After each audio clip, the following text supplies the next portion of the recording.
नमस्कार, मी अनिल उपाध्ये. शिवसिद्ध बातमीपत्रात आपलं स्वागत आहे. पाहूया आजची बातमी. बातमी आहे पेटवडगाव मधून.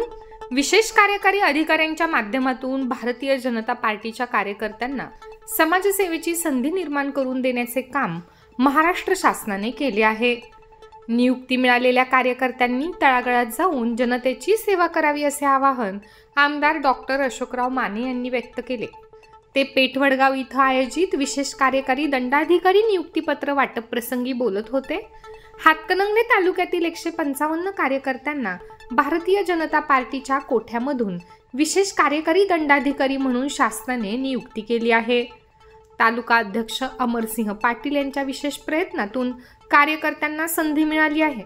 या प्रसंगी मेजर संजय पाटील, युवा मोर्चा तालुका अध्यक्ष आप्पा माने, अल्पसंख्याक आघाडीचे जिल्हाध्यक्ष तय्यब कुरेशी, माजी तालुका सरचिटणीस नितीन पाटील यांनी मनोगत व्यक्त केले.